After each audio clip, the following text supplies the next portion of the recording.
Measurement, कोनों की माप से संबंधित कुछ जानकारी लेंगे। देखिए, सबसे पहले हम आपको जानकारी दे देते हैं एक समकोण में कितना, आप इसमें जानते होंगे, बहुत छोटी बात हम करने जा रहे हैं, बहुत छोटी बात, ठीक है, बहुत छोटी बात, लेकिन फिर भी जिनको जानकारी ना होगा वो आप समझ सकते हैं, देख सकते हैं। एक समकोण, एक समकोण, एक समकोण में कितना डिग्री होता है? तो आप सबको पता है कि 90 डिग्री होता है, सिंपल चीज है, 90 डिग्री होता है, ठीक है। एक डिग्री में, एक डिग्री बराबर के मिनट, तो एक डिग्री में होता है आपको बाबू 60 मिनट, 60 मिनट। इसको हम लोग एक डैश है, एक डैश है तो मिनट पढ़ेंगे, एक डिग्री में 60 मिनट। चलिए, एक मिनट में कितना सेकंड? तो एक मिनट में 60 सेकंड। इसको क्या पढ़ते हैं? सेकंड, यानी कि एक डैश है तो मिनट और दो डैश है तो सेकंड। एक डैश मतलब मिनट, दो डैश मतलब सेकंड, ठीक है। अब ई मिनट सेकंड आप घड़िया वाला में देखिएगा तो फिर पर जाइएगा, क्योंकि घड़ी में 60 गो मिनट वाला पैबा रहता है, यानी कि पूरा जब 60 गो पाई घूमता है तब बनता है 360 डिग्री के कोण, यानी कि 360 में अगर 60 से भागा देवे तो 6 आता है, यानी कि एक मिनट में 6 डिग्री होता है।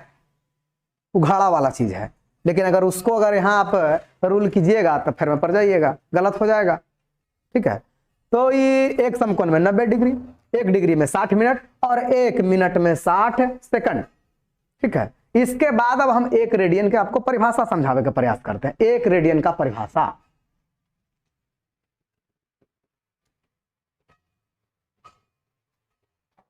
सबसे पहले आप तो वृत्त जानते होंगे, वृत्त आप 10वां में पढ़े होंगे, वृत्त बना लीजिए हम लोग, एक वृत्त है। चलिए बाबू, गोल हुआ है बढ़िया से? हो, गोल नहीं हुआ अभी है तो कोई बात नहीं, हम लोग समझेंगे कि वो गोले है ना।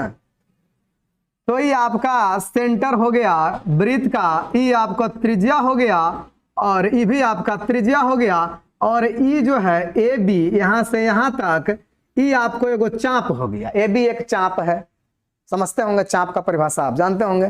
तो ए बी एक चाप है, ठीक है। आइए, ए बी चाप के जो लंबाई है बाबू, ये आरे है। कितना है? आरे है, यानी कि जितना त्रिज्या उतने चाप। और जब चाप की लंबाई त्रिज्या के बराबर रहे और उसके द्वारा जो वृत्त के केंद्र पर कोण बनता है, उसी को बोलते हैं एक रेडियन। यानी ये जो कोण है ये एक रेडियन है, एक रेडियन है। यानी कि अब फुल हम परिभाषा आपको बोलते हैं, आप सुनिएगा, आप बाद में लिख सकते हैं कि किसी वृत्त के केंद्र पर, किसी वृत्त के केंद्र पर उसके त्रिज्या के बराबर चाप द्वारा बने कोण को एक रेडियन कहते हैं, एक रेडियन कहते हैं। यानी कि ये वृत्त है, ये वृत्त के केंद्र है, एक केंद्र पर ये जो है आर लंबाई यानी कि त्रिज्या के बराबर जो चाप है उसके द्वारा जो ये कोण बना है उसी को हम लोग कहते हैं एक रेडियन। एक रेडियन, माथा पर सी लिखा हो तो उसको रेडियन पढ़ते हैं, ठीक है। तो ये एक रेडियन की आपको परिभाषा हो गया। आप फिर से बोल दे रहे हैं, आप सुन के लिख लीजिएगा कि किसी वृत्त के केंद्र पर उसके त्रिज्या के बराबर चाप द्वारा बने कोण को एक रेडियन कहते हैं, ठीक है। एक रेडियन का परिभाषा क्लियर है। अब देखिए बाबू, ये जैसे ये भी चाप है वैसे ही सेंटरवा हम नीचे लिख देते हैं, ठीक है। तो ये जैसे ये भी चाप था वैसे ही ये एसी चाप, अब देखिए यहां से यहां तक एसी, एसी। अब आप 10वां में पढ़े होंगे कि पूरा वृत्त के परिधि बराबर फार्मूला होता है 2 पाई आर, 2 पाई आर। ए बाबू, पूरा वृत्त के परिधि 2 पाई आर, तो ये आधा परिधि है ना, हो है तो आधा परिधि कितना? पाई आर। कितना? पाई आर, यानी कि जो एसी चाप है उसका लंबाई कितना हो जाएगा? पाई आर। पूरा वृत्त के परिधि 2 पाई आर, आधा वृत्त के परिधि पाई आर। यानी एसी चाप के जो लंबाई है, सॉरी यहाँ सी लिखेला था ए लिख दिया है ना, यहाँ पड़ी सी, ठीक है। तो एसी चाप की लंबाई कितना? पाई आर, पाई आर, पूरा 2 पाई आर तो आधा पाई आर। अब हम समझते हैं, देखिएगा चूके के नियम, चूंकि 1 कलम के दाम इतना रुपया, तो 2 कलम के दाम इतना रुपया, 3 कलम के दाम इतना, इस तो बचपन में हम लोग पढ़ लिए हैं, यही चीज यहाँ लगता है। देखिए कैसे, चूंकि आर लंबाई के चाप द्वारा वृत्त के केंद्र पर 1 रेडियन, क्योंकि आर लंबाई के चाप द्वारा वृत्त के केंद्र पर 1 रेडियन का कोण बनता है। का कोण हम नीचे लिख देते हैं, शायद दिखाई नहीं दे रहा होगा, बनता है, ठीक है। यानी कि चूंकि आर लंबाई के चाप द्वारा वृत्त के केंद्र पर 1 रेडियन का कोण बनता है, ए बाबू, तो इसलिए एक, सब अब जानते होंगे कि 1 लंबाई के चाप द्वारा वृत्त के केंद्र पर, समझ रहा है ना, इसमें तो हम लोग समझते हैं बहुत बचपन से, पर कितना डिग्री के, तो बताइए, कम के लिए भागा, यानी कि 1/r, 1/r, तो 1/r रेडियन का कोण, ये वाला लिख दिए हैं कि बनता है, यानी कि 1 लंबाई के चाप द्वारा वृत्त के केंद्र पर कितना डिग्री का कोण बनता है, 1/r रेडियन का कोण बनता है। अब चलिए, इसलिए ए बाबू, इस चपवा के लंबाईवा कितना है, तो पाई आर, कितना है, पाई आर, तो इसलिए पाई आर लंबाई के चाप द्वारा वृत्त के केंद्र पर कितना डिग्री का कोण बनेगा, तो ज्यादा के लिए गुना, यानी कि 1/r और गुने कितना, पाई आर, रेडियन माथा पर लिख दिए, बनता है, ठीक है।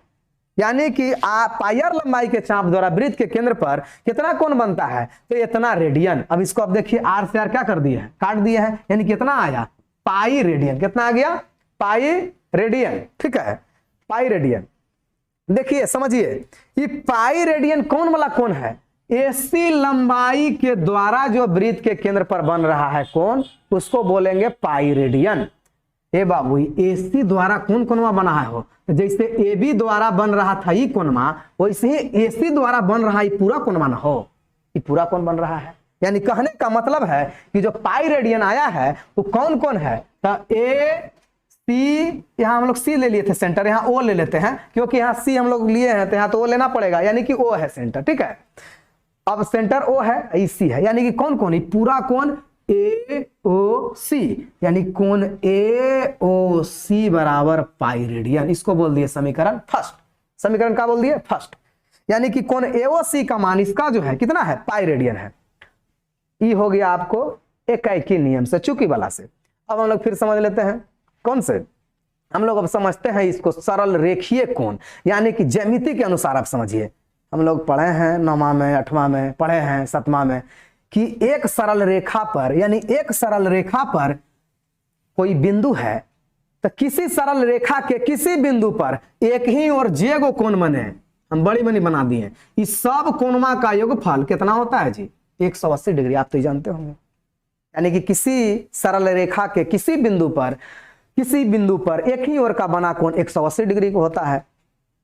तो ये सरल रेखा ना है, इस सरल रेखा ना है जी, इस सरल रेखा पर एक बिंदु है ओ, अभी ओ बिंदु पर एक ही ओर का कोण है, तो इसलिए कोण ए ओ सी बराबर 180 डिग्री। यानी कि ज्यामिति के अनुसार, यानी आप लिख सकते हैं कॉपी पर कि चूंकि हम लोग जानते हैं कि किसी सरल रेखा के किसी बिंदु पर एक ही ओर का बना कोण 180 डिग्री होता है, इसलिए कोण AOC बराबर कितना डिग्री जी, 180 डिग्री। इसको बोल देंगे हम लोग समीकरण 2। अब इस समीकरण फर्स्ट और समीकरण 2 को देखिए, AOC या कोण AOC दोनों आपस में बराबर है, यानी यही से मिलता है कि पाई रेडियन बराबर 180 डिग्री, यानी यही से मिल गया कि पाई रेडियन बराबर 180 डिग्री। तो आपको टीचर लोग पढ़ाए होंगे कि पाई रेडियन बराबर 180 डिग्री होता है, तो वो यही से होता है बाबू, समझ गए हैं? आई होप कि आप लोग समझ गए होंगे। अब इसके बाद कुछ ऐसे भी टीचर हैं, कुछ ऐसे भी टीचर हैं कि वो पढ़ा देते हैं, जानते हैं क्या, कि 1 रेडियन में हो 1 पाई, और 2 रेडियन में 2 पाई, और 3 रेडियन में 3 पाई, और 4 रेडियन में 5 पाई। कहां से ही फंडा बनाते हैं बाबू, हमारा आज तक समझ में नहीं आया है, आपको आज समझाते हैं, ठीक है।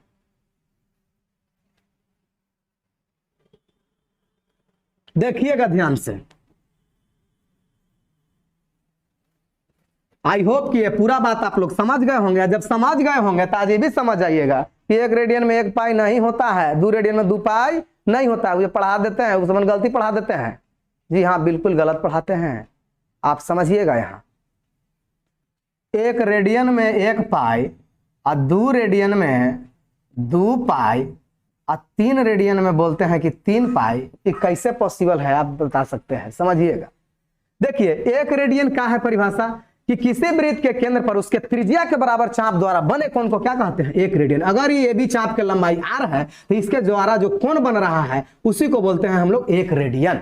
1 रेडियन। ए बाबू, ये r लंबाई के चाप द्वारा केंद्र पर जो कोण बन रहा है उसको बोलते हैं 1 रेडियन। और जो पाई r लंबाई यानी AC द्वारा बना था उसको बोले थे हम लोग क्या, पाई रेडियन। अब आप ये बताइए कि चाप ए भी कभी भी चाप AC के बराबर हो सकता है? कभी भी बराबर हो सकता है? कभी नहीं हो सकता है। इसलिए कभी भी 1 रेडियन बराबर 1 पाई और 2 रेडियन बराबर 2 पाई और 3 रेडियन बराबर 3 पाई नहीं हो सकता है। तो आई होप कि आप लोग समझ गए होंगे कि 1 रेडियन में 1 पाई, 2 रेडियन में 2 पाई, 3 रेडियन में 3 पाई, ये सब गलत बात है। ठीक है, 1 रेडियन में 1 पाई नहीं होता है, 2 रेडियन में 2 पाई नहीं होता है, 3 रेडियन में 3 पाई नहीं होता है। 1 रेडियन क्या है, तो वो एक चाप है जिसका लंबाई त्रिज्या के बराबर है, उसी के द्वारा जो वृत्त के केंद्र पर कोण बनता है उसी को बोलते हैं 1 रेडियन।